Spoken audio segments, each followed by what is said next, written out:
होई 17 से 18 के ओही से मैरिज। मैन तुम क्या करता है? मैन तुमको मरने का है क्या? पागल है क्या? गेट काहे को खोला? अरे हम खोले नहीं, वो खुल गया, अपने से खुल गया। अच्छा वो बड़ा सा फोटो की कर रहा है? अरे मॉडल है वो, मॉडल। अच्छा, बड़ा सुंदर मॉडल रहे हो।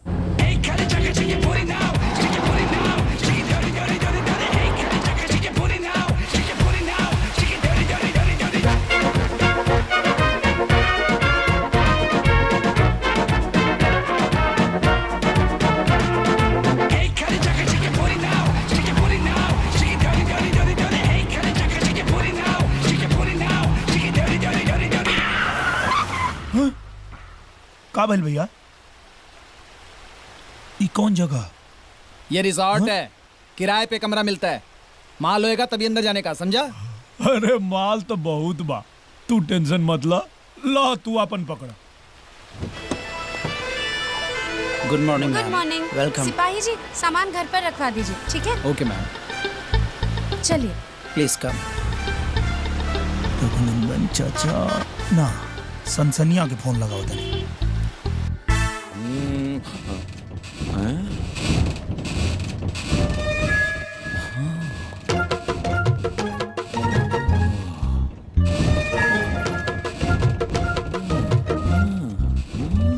मिल गई सनसनीखेज खबर।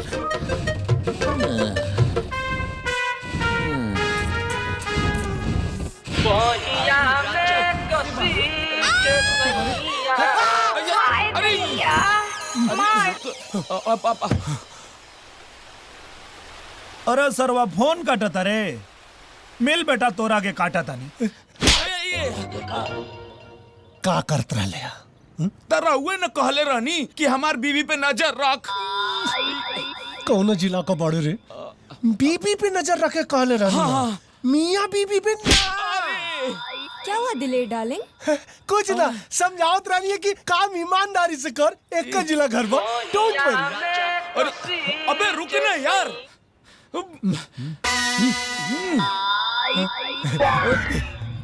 भाग गई जैसे।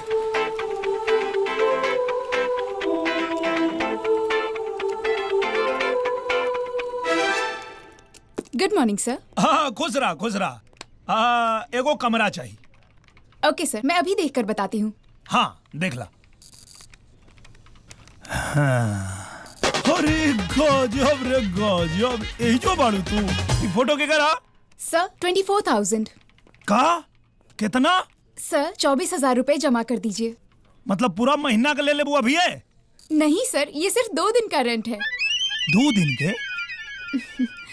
महंगा ना लगा था तो के? चला ठीक बा।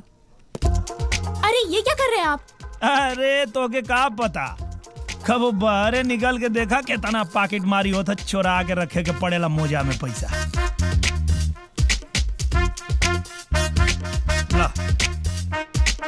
सर can you give me your ID please? का? अपना पहचान पत्र एक दे दीजिए। अच्छा आधार कार्ड है, चली। हाँ। ओके ला। हाँ 2 मिनट में अभी देखकर बताती हूँ। अच्छा कोनो दिक्कत तो ना नु बिल बेटा?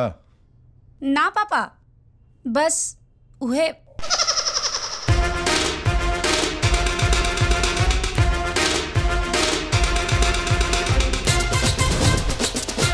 अरे ये यहाँ कैसे आ गई? का भाई? अरे का भाई?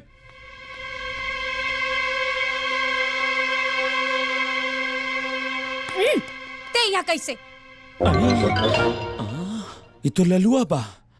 कैसे मतलब? अरे यहाँ रहे आयल बानी। रहे आइल बड़े। टीना, यस इस आदमी को कमरा मत देना।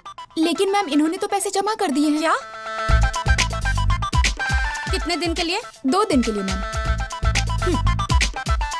2 दिन। 2 दिन बाद अपना बोरिया बिस्तरा लेके यहाँ से निकल जाइए, ना तो सामान समेत तोरा के उठा के फेंकवा दे। अरे हमके तो पते ना रहे कि तू दमन के गुंडी हो। गलती हो गई हमसे, सॉरी, माफ कर दे चुआ।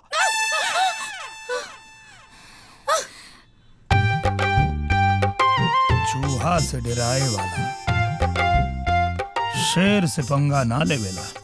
ई लड़ुआ दिव्या मैडम जी से झगड़ा कहे करता। बस 2 दिन।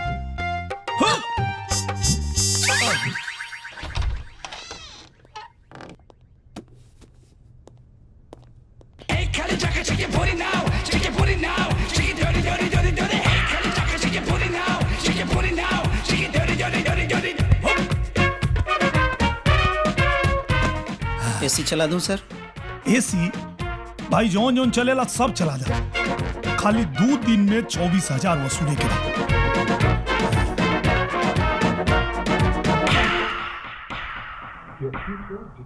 सर और कुछ चाहिए सर?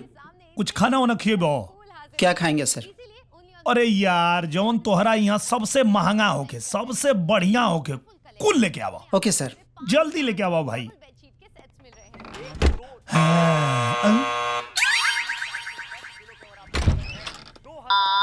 अरे बंद कर। अरे यार सनसनी। लल्लू तू यहाँ कैसे? अरे यहाँ छोड़, कब से फोन मिला बता नहीं, फोन करने को उठाओ। अरे तारा फोन के चक्कर में तो हमारा के थप्पड़ पड़ गई। हाँ ठीक है, मैं देख लेता हूँ अभी।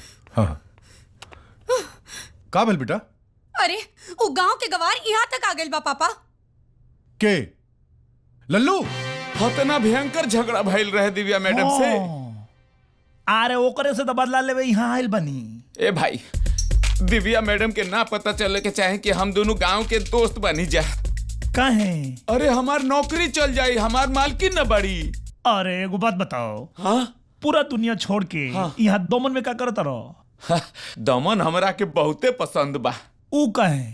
काहे कि दमन में हमरा पसंद के सब चीज सस्ता सस्ता मिलेला। का? अब देख, 10 से दारू, हाँ, म से मछली, न से नारी, दमन। अच्छा एगो बात बताओ। हाँ। तू यहाँ का करेला? सिक्योरिटी मतलब? सुरक्षा। ये रिसोर्ट के सारा सुरक्षा के जिम्मेदारी हमरे लगे न बा। हाँ? सिक्योरिटी इंचार्ज बनी जा। अच्छा।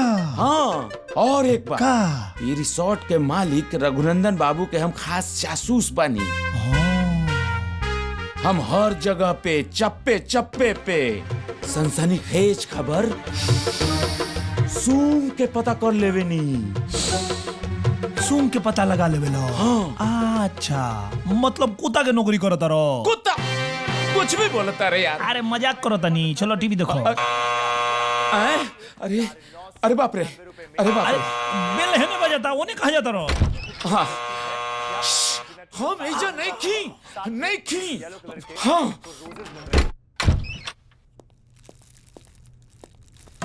हाँ लियो। गुड आफ्टरनून सर। बहुत आफ्टरनून। अरे ओने ना, हेने रखो। हाँ ठीक बा, जा। ये रहा खाना, ये रहा बिल सर। बिल?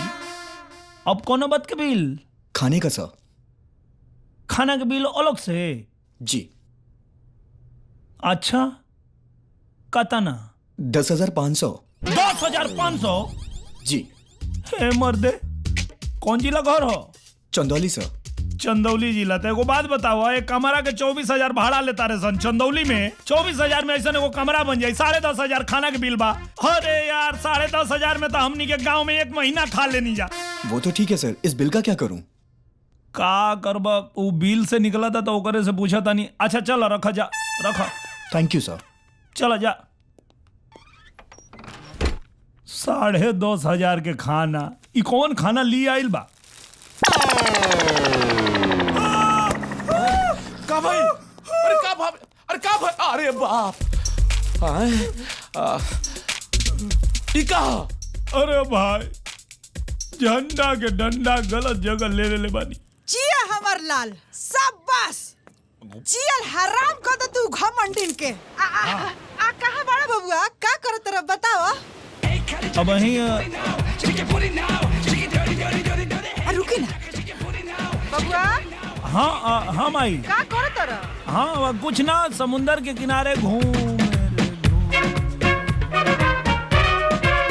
नहाए। बबुआ अते बोलो क्या निकस रे? ए लल्लू, घूमन फिरन बंद कर। आ दुल्हन ढूंढ कहता नहीं हम। ना वो हाँ सनसनी कहले रहे कि समुंदर के किनारे जाओ, समुंदर के किनारे लड़की दिखावेली, मतलब आवेली सन, तब वो है आ गेल बानी यहाँ। अच्छा तो निमन लड़की लोकली हसे की ना? हाँ लागल बानी, काम पे लागल बानी। आय हाँ आय अरे तो तनी फोटो भेज, कोइसन लागो तरी सन, कोइसन कपड़ा पहनले बाड़ी सन, तनी हमनियो के देखी सन। हाँ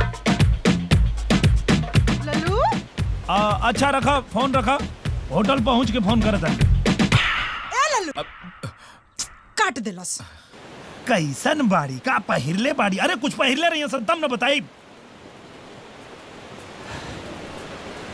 यार। लड़की तो वो रहे होल्डिंग वाली, पर कहाँ मिली कैसे मिली यार कुछ पता नहीं है।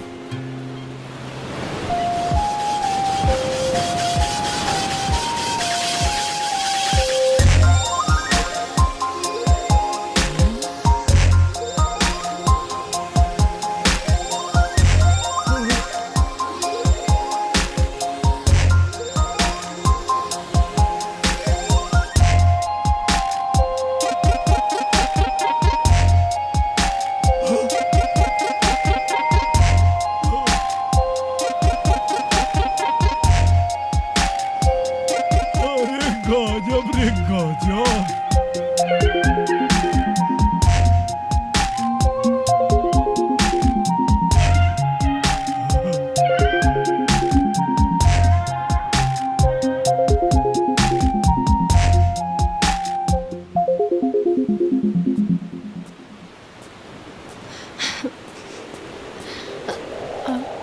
ये कौन आ गया?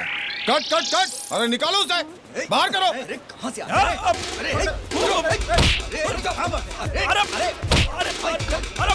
मिलने दो यार। अरे तुम लोग को पता नहीं यार, अरे हम इनके बहुत बड़े फ्रेंड हैं यार। अरे कहाँ ले जा रहे हो? और नाम तो बता दो उनका। उनका नाम भी नहीं जानता है और बोलता है कि बहुत बड़ा फैन हूँ, फिर आया तो बहुत मारूंगा तुझे। सरवा मिलहू नहीं खन सके। ये सब नहीं चलेंगे यार। ओके सर। कहाँ से पकड़ के लाए हो? अपने को गांव जैसा लुक वाला चाहिए। चाय जो अपनी है ना, वो गांव में बस्ती में ज्यादा बिकती है। वैसे ही लुक का मॉडल चाहिए, रस्टिक, कोई देहाती लड़का। सर ऐसा मॉडल यहाँ कहाँ मिलेगा?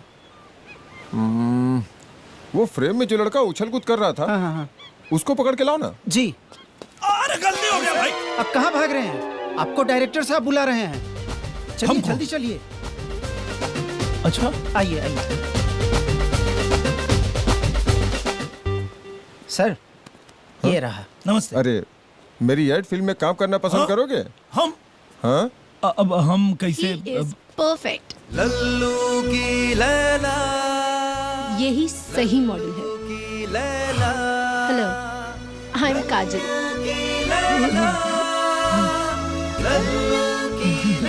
फाइट वाइट कर लेते हो? हाँ फाइट वगैरह? फाइटे तो कर ही ले।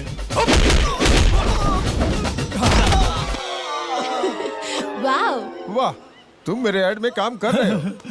Thank you. हाँ अरे भाई उठा लो। सॉरी वो डायरेक्टर साहब कह ले हैं तब। सॉरी। इट्स ओके। मुबारक हो। वैसे तुमने नाम नहीं बताया अपना। लल्लन, हाँ प्यार से लोग लल्लू कहला। Cute name. कहाँ रहते हो? हाँ ट्रीट रिसोर्ट। Oh really? हम भी वहीं रुके हुए हैं। कहाँ?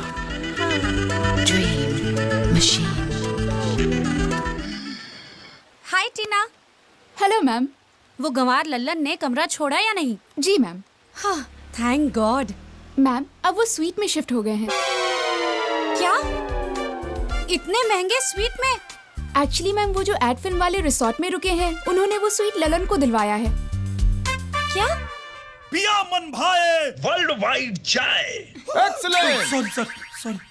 अरे बहुत बढ़िया, थैंक यू। काजल, कल 8 बजे हाँ? Okay. तैयार रहना। आप मे आई कम इन? यस मिस दिव्या, क्या हो गया? पेमेंट की बात आप प्रोडक्शन वालों से कर लीजिए। No, it's it's not about that. Actually मैं आपको इस आदमी के बारे में कुछ बताने आई हूँ। इसे अपनी एड फिल्म में लेकर ना आपने बहुत बड़ी गलती की है। इसे मैं बहुत अच्छे से जानती हूँ। ये एक नंबर का बेवकूफ और गवार आदमी है। ये ना आपका सारा काम खराब कर देगा। मिस दिव्या, जैसे आप अपना रिजॉर्ट चलाना जानती हैं, वैसे हमें अपना काम अच्छे से पता है। ये फिल्म तो लल्लू ही करेंगे। Well, as you wish. मेरा काम था आपको समझाना, तो मैंने समझा दिया। समझाने के लिए thank you. You are welcome. हो गई? पेट भर गई? क्या और चाहिए? रिसोर्ट तो हार, लेकिन ये कमरा हमारा। ठीक बा? चला, गुड नाइट। गंवार। इन्हें आपसे क्या प्रॉब्लम है?